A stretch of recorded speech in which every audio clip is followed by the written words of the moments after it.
Graça e paz, povo de Deus, programa Semeando Vida, bom estarmos conversando. Olha, vá na página lá da nossa igreja, no YouTube, se inscreva, acione o sininho, Palavra de Deus, tem umas lives ali interessantes, uns bate-papos que vão trazer edificação para a tua vida. Deixa eu trazer a farinha para o meu peixe, né? Vai lá no meu canal também, é só um pensamento, se inscreva, tem Palavra de Deus para você. Pastor Márcio, graça e paz. Graça e já paz, fiz a pastor. propaganda, tá show de bola. Amém. Graça e paz aí, você que está nos ouvindo, faça isso, uma palavra saudável, palavra de Deus para a tua vida. Entra lá no canal do Pastor Cristiano, lá no YouTube, se inscreva e convide também amigos a fazer isso. Amém. Povo de Araruama, beijo no coração, igreja linda. A gente sabe que toda dificuldade nesse tempo é verdadeira, mas o Pai está direcionando tudo. Pastor Márcio, fala para o pessoal do Jardim. Amém. Povo do Jardim Esperança aí, que Deus abençoe. Deus está no controle, sempre esteve e sempre estará. Um beijo no coração de todos. Pastor, entre uma guerra, né? Uma guerra, ela quando ela vem, todas as pessoas envolvidas com ela têm duas opções, né? Ou apanhar ou bater, né? Ah, não, mas pode fugir. Mas fugir não tem como, pastor. Ninguém veio à vida a passeio, né? Nós temos momentos agradáveis na vida, mas na verdade a vida ela nos gera vários dissabores, várias dores, vários pensamentos que nos trazem tristeza, várias decepções. Ninguém veio para o mundo a passeio. Eu não vou falar de guerra em relação à vida, vou falar de guerra, aquilo que é uma realidade de uma existência humana. A guerra em relação ao trabalho, a guerra no mundo espiritual, a guerra dentro da família, existe uma guerra e a gente precisa escolher. Fugir não tem como, né? Fugir, essa covardia de fugir da guerra da vida é bem complicada. Mas bater e apanhar a gente pode decidir. Mas a gente pode fazer as duas coisas de maneira correta ou de maneira errada, de maneira sadia ou de maneira traumatizante. A escolha é nossa. Paulo, escrevendo aos Efésios, ele diz assim: quanto mais estejam fortalecidos no Senhor, na força do seu poder, revestidos de toda a armadura de Deus, para poderes ficar firmes contra as ciladas do diabo, porque a nossa luta nossa guerra não é contra carne nem sangue, e sim contra principados e potestades, contra os dominadores deste mundo, contra as forças espirituais da maldade do lugar celeste. Tomai toda a armadura de Deus para que possa resistir no dia mau e depois de ter vencido tudo, permanecer inabalável. Aqui diz vencido tudo, e outras traduções vão dizer depois de ter feito tudo, permanecer inabalável. Então nessa guerra não tem uma outra segunda opção, a gente tem que bater, cara. A gente tem que partir para dentro dela com essa consciência que não tem como perder. Por que a gente não tem como perder? O Senhor Jesus, ele diz assim, no mundo vocês serão dificuldades, serão aflições, mas tem de bom ânimo, porque ele já venceu essa situação. Mas muitos de nós, nessa guerra emocional, espiritual, psicológica, ela nos leva a esse sentimento de, às vezes, tentar desistir ou só apanhar, invalidando aquilo que o Senhor nos deu de autoridade para guerrear nessas questões de potestade, de autoridade nesse mundo celestial ao qual todos nós somos suscetíveis, pastor Márcio. A Bíblia diz que o Senhor ele não nos deu o espírito de covardia. E aí a gente precisa entender o seguinte: a guerra ela faz parte da vida do ser humano, né? É o que o senhor disse, a gente não veio ao mundo a passeio, não veio mesmo. Todos os dias, querido, existe uma batalha a ser enfrentada. Agora, a questão é que eu brinquei aqui dizendo que você pode se esconder, né? Mas, na realidade, a pessoa que se esconde da guerra, depois que passa a guerra, ela enfrenta uma guerra muito maior dentro dela, entendeu?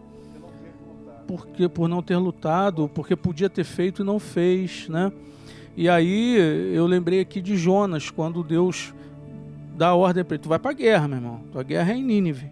E ele foge, ele se esconde, né? E ele passa algumas situações aqui que não dá tempo da gente estar falando, mas só para você entender que ele fugiu daquilo que era a direção que Deus tinha dado para a vida dele. Depois ele enfrentou algo muito, muito maior e pior do que se ele tivesse enfrentado a guerra. Quando a gente fala muito da situação de Davi com Golias, Saul ali e os soldados de Saul, eles estavam fugindo daquilo que era a guerra. Se eu me recuso a enfrentar porque eu estou com medo, na realidade eu estou fugindo, pô. Então a angústia se torna muito maior, pastor, porque o cara fica ali. Sabe essa angústia que o povo está vivendo, essa quarentena que nunca termina?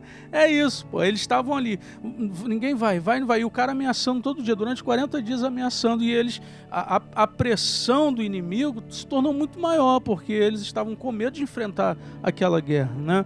E até chegar alguém de Deus naquele lugar e as coisas serem mudadas. Então a gente precisa entender isso, querido. Talvez, pastor, pessoas estejam aí nos ouvindo achando que a responsabilidade da guerra é de um ou de outro, não de todos nós. Na tua casa talvez esteja aí uma guerra, querido. A responsabilidade é de todos aí. Se levantar, pegar as armas que Deus tem te dado, que é a oração, que é a palavra, que é o louvor, que é a adoração, que é a fé, querido, e enfrentar essa guerra. Pode ter certeza, o Senhor, na Bíblia, ele é conhecido com diversos nomes. Alguns dele é o Senhor dos exércitos, né? O Senhor da batalha, o varão de guerra. Então a gente precisa entender que ele é o general, que ele está na frente, que nós somos soldados. Mas com um general desse, como é que você vai perder alguma guerra? Você pode sofrer algumas, né, alguns ataques ali, pode te ferir. Isso aí. Mas, querido, não recue. Vá em frente, porque Deus, ele é contigo. Pode ter certeza disso. Jonas, ele ficou preocupado, né, com a situação de como era o povo de Nínive, da covardia daquele povo, de como eles tratavam, né, aqueles que vinham de fora. Isso preocupou muito, né? Jonas, ele quando foge, fica pior a situação dele fugindo do que se tivesse indo encarar, porque Deus era com Jonas, né? Essa conversa aqui também, Deus é com você. E ainda que a gente olhe para todo esse contexto, né, no mundo espiritual, e tem muita gente com preguiça de orar, uma das maiores ferramentas, né, ou armas que o Senhor nos deu é a oração, né? Eu ouvi uma vez um pastor falando, né, e isso teve validade durante um tempo, que a oração era uma arma de guerra. Na verdade, a oração é a própria guerra. Quando a pessoa deixa de orar, ele está dentro da guerra apanhando. A oração, quando você começa a orar, aí sim a guerra está estabelecida e a vitória já é nossa pelo Senhor. E Jonas, ele teve esse medo, foge por um tempo, né, se esconde, mas não teve outra alternativa. O Senhor sempre vai trazer para nós aquilo que a gente fugiu de encarar, seja emocionalmente, seja espiritualmente, seja na vida, as decisões que a gente foge de tomar, sempre volta para a gente, pastor. Existe, pastor, nessa quarentena a gente tem visto aí muitos casais que estão se desentendendo por estar muito tempo junto. Mas talvez esse é o tempo agora de ajustar esse negócio, guerrear essa guerra e o casamento, sabe, ser alinhado em algumas coisas. Porque tem gente que vai empurrando com a barriga, pastor. Tem que enfrentar, deixa pra lá, depois resolve, ela é assim mesmo, ele é assim mesmo, e não se resolve nada. E agora se encontra numa posição que precisa ser resolvido, né? Mas aí a gente resolve o quê, cara? Com Deus no centro.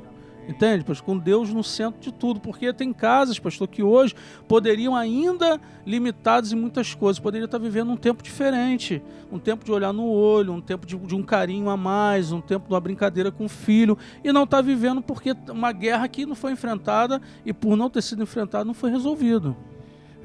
Eu quero aproveitar a carona aqui e dizer que dentro da sua casa você vai viver enquanto casal aquele louvor, todo dia, toda hora, sem parar. Deus abençoe sua vida, seja um tempo de paz no meio dessa guerra. Eu vou naquele louvor assim, ó, o chão vai tremer, Deus te abençoe.